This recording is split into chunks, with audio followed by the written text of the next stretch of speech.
Yo tout le monde, c'est à tous, j'espère que vous allez bien. Aujourd'hui on se retrouve dans une nouvelle vidéo, une vidéo débrief du Grand Prix de Zandvoort. Le débrief va être un petit peu plus intéressant que la semaine dernière, puisque forcément la semaine dernière on n'a pas eu de course. Donc du coup pour le débrief j'ai dû me baser sur les essais libres et les qualifs. Mais bon voilà, ça va être un débrief beaucoup plus complet, beaucoup plus intéressant, puisque cette fois-ci on a eu une course. Enfin bref, on va commencer directement par évoquer le premier point de ce débrief. C'est parti. Premier point, on a eu un Max Verstappen au rendez-vous qui a totalement maîtrisé le week-end de A à Z, même s'il n'a pas eu le meilleur temps en FP1 et en FP2. Les FP3, il a eu le meilleur temps. En même temps, dans le secteur 3, il avait eu l'aspiration sur Perez. C'était une aspiration parfaite.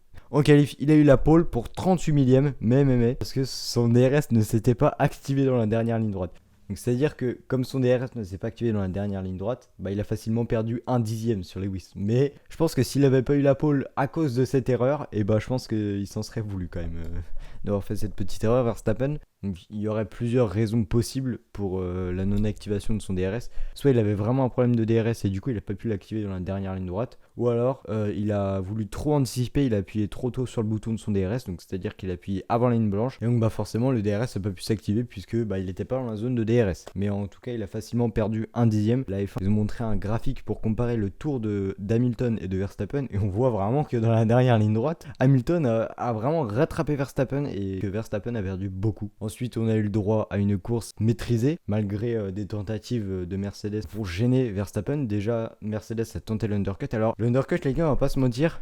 On va pas se mentir que l'undercut a failli passer. Sur le premier arrêt au stand, Mercedes a foiré son pit stop, mais Lewis a fait un gros tour de sortie. Après, ils ont retardé l'arrêt de Bottas. Comme ça, Verstappen est revenu sur Bottas et Bottas a pu bloquer un petit peu Verstappen pour qu'Hamilton recolle. Bon, ça n'a pas marché, mais ils ont quand même tenté de gêner Red Bull dans la stratégie. Et sur le deuxième arrêt, il y a encore une tentative d'undercut, mais cette fois-ci qui n'a absolument pas fonctionné. Que Lewis est ressorti dans le trafic. Qu'est-ce que ça aurait donné s'il n'était pas ressorti dans le trafic? Du coup, ça on peut pas le savoir, puisque sur le deuxième relais, on peut pas savoir si l'undercut marchait aussi ou pas. En plus, le gag, c'est que Mercedes a fait rentrer Bottas parce que ils étaient sûrs qu'ils allaient avoir la P3 parce qu'ils avaient beaucoup d'avance sur Gasly.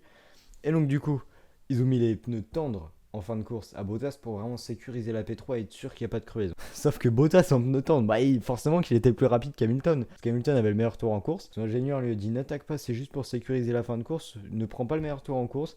Alors, oui, je suis d'accord, c'est que un point, mais comme on l'a vu en 2007 avec Raikkonen, le championnat peut se jouer à un point. Donc, ce point, il était très important pour Hamilton et Mercedes, sauf que Bottas, même en lâchant un petit peu dans le dernier secteur, il a quand même eu le meilleur tour. Du coup, ils ont été obligés de faire rentrer Hamilton pour qu'il puisse reprendre le meilleur tour en course, et voilà, ça aurait été quand même vachement drôle que Bottas garde le meilleur tour en course. On va passer au deuxième point à retenir sur ce Grand Prix des Pays-Bas. On a eu pas mal de dépassements parce que presque tout le monde, s'attendait à une course très fermée, à une course monotone, où il y allait avoir très peu de dépassements. Finalement, on a eu une belle remontée de Sergio Perez, on a eu des dépassements par Fernando Alonso, on a eu des petites batailles. C'était assez intéressant, c'était un bon Grand Prix, je trouve. On va passer au troisième point à retenir, qui est Robert Kubica, ou Kubica, je sais absolument pas comment ça se dit. Donc, on a eu notre cher papy de la F1, Kimi Raikkonen, qui va d'ailleurs partir en retraite à la fin de cette saison. Raikkonen a été testé positif au Covid, mais il avait déjà fait la FP1 et la FP2. Donc c'est-à-dire que Kubica a été appelé en urgence et il a dû faire la FP3 et c'est tout. C'est tout ce qu'il avait comme séance d'essai pour s'habituer à la voiture et au circuit. Bon, il a quand même fait une perf pas dégueu en qualif puisqu'il part 18ème devant les As. C'est les As, ok, mais le gars il a eu qu'une séance d'essai libre pour s'habituer à la piste. D'ailleurs, chez Alfa Romeo, une très belle performance de Giovinazzi en qualif. Bon, il s'est fait froisser en course, mais au moins il est parti P7 en qualif. Et pour la confiance, c'est plutôt pas mal et c'est bien pour Alfa Romeo. On va donc passer au quatrième point qui est que penser de Zandvoort? Tout simplement, moi personnellement, je pense que Zandvoort est un très bon circuit pour accueillir la F1 malgré le fait que ce soit un circuit un petit peu old school et que le paddock est pas grand, que la pit lane n'est pas grande non plus. Surtout, on a eu une ambiance mais exceptionnelle, vraiment. Des ambiances comme ça, on n'en a pas eu énormément en F1. Voilà, il y avait une grosse ferveur de la part des supporters de Max Verstappen. On a eu beaucoup de fumigènes. Alors, Vettel et Schumacher avaient dit tranquille les gars sur les fumigènes parce que après l'odeur reste dans le baquet et c'est pas très agréable. Bon, apparemment les Néerlandais ont pas trop retenu le message, mais en tout cas c'était magnifique à voir. Cette marée orange a été très belle à voir pendant tout le week-end et c'était très agréable.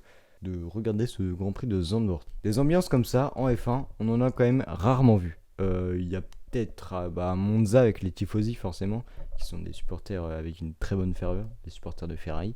Peut-être aussi l'Espagne en 2013, quand Alonso avait gagné, il y avait aussi une grosse ferveur au niveau du public espagnol. Mais sinon, honnêtement, c'est pas à tous les grands prix qu'on voit une ferveur comme ça et c'était super, super beau à voir. Alors, je vais juste faire une petite parenthèse pour parler des pilotes qui, pour moi, ont fait une très belle course. Alors, forcément, il y a Verstappen, mais je vais parler des pilotes, donc c'est-à-dire un petit peu du reste. J'ai trouvé que Gasly a fait une belle course. Voilà, il s'est qualifié 4ème, très belle qualification de la part de Pierre Gasly. C'est des points importants pour lui, des points importants pour AlphaTauri, parce que forcément, Tsunoda, il est un petit peu à la rue. Forcément, c'est un rookie, il vient d'arriver cette année en F1.